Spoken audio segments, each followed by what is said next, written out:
Thousands of federal employees protested at the Hart Senate Office Building in Washington, D.C., this week, holding aloft empty plates during 33 minutes of silence, 1 minute for each day of the government shutdown.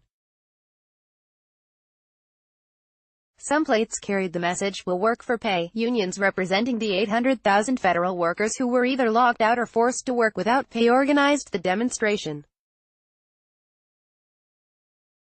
It was supported by the Federation of Labor Unions, the AFL-CIO, and many other unions including the Teamsters, Unite Here and Service Employees International Union, SEIU.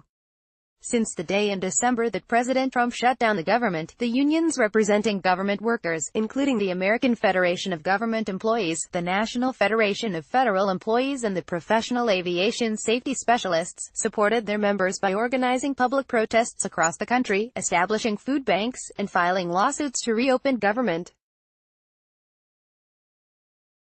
These are the organizations, unions, that reactionary far-right groups have spent the last 7 months urging workers to quit.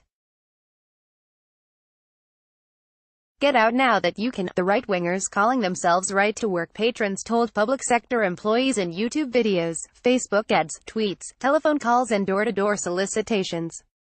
They spent millions trying to kill the unions that are now buttressing federal workers. So where were those right-to-work groups during the shutdown? Where was that National Right to Work (RTW) Foundation when hundreds of thousands of federal workers were locked out of their jobs and really wanted the right to work, with pay? Nobody's heard a peep from them. That's because they're all bogus. They're not about a right to work. They're about destroying unions, and the higher wages and better benefits that collective bargaining gets for workers. They're not going to help federal workers get back on the job. They're interested only in ensuring that the millionaires and billionaires that bankroll RTW keep more money in their pockets while workers get less. Here's the bottom line, right from the U.S. Department of Labor earlier this month. The typical union member earns $191 more a week than a non-union worker. That's money the union worker can spend on decent housing, a reliable car, a new golf club or trip to the spa.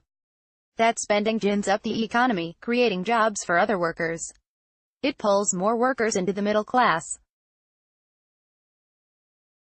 By contrast, for non-union workers, it's $191 for every one of them every week that is put in the pockets of fat cat CEOs and already wealthy stockholders. The 1%ers use some of that extra cash to finance RTW groups, including those that call themselves sanctimonious and deceptive names like the Fairness Center and the Freedom Foundation, while they plot to destroy the collective bargaining that gets $191 more for union workers. Last June, the deceptive groups thought they'd scored a death blow to public sector unions.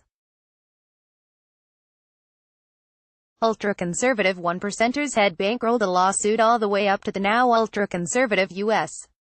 Supreme Court. It was called Janus v. AFL-CIO. And those 1%ers got what they paid for. The court majority overturned a 40-year-old precedent and said that from now on, public sector workers who chose not to join the union could no longer be charged a small fee to cover the cost of collective bargaining and other union services.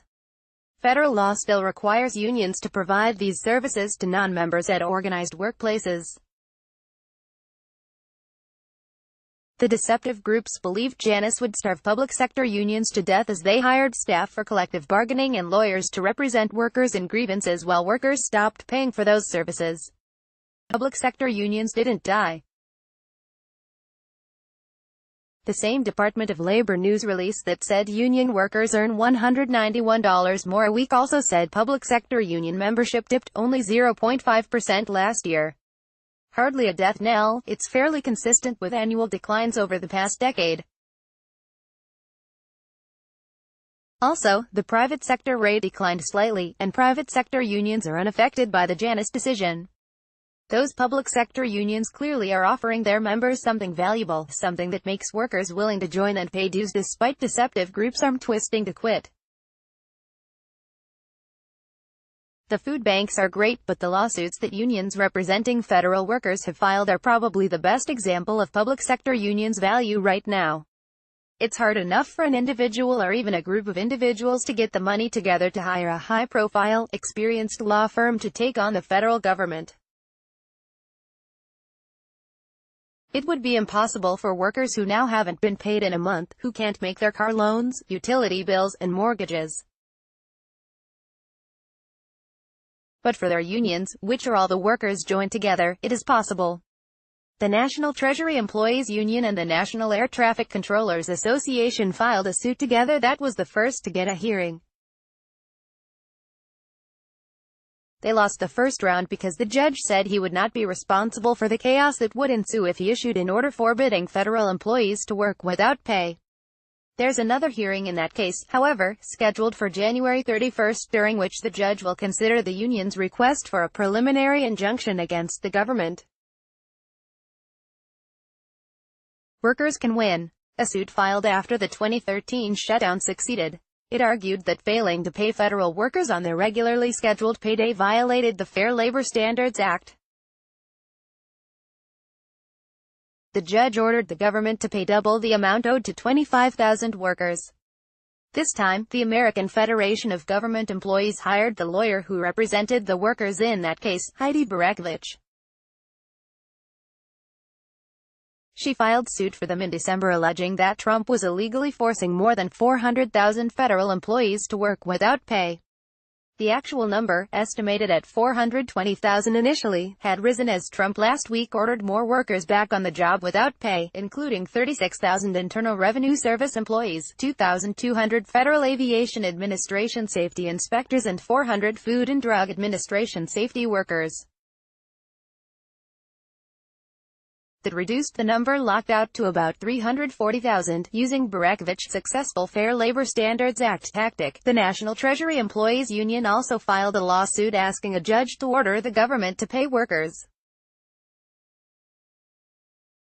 So where were those RTW groups? They're as ghosted from this crisis as Senate Majority Leader Mitch McConnell. They don't really give a damn about public sector employees' right to work. They're all about lining the pockets of those with already bulging pockets. Leo W. Gerard is the international president of the United Steelworkers Union, USW. This article was produced by the Independent Media Institute.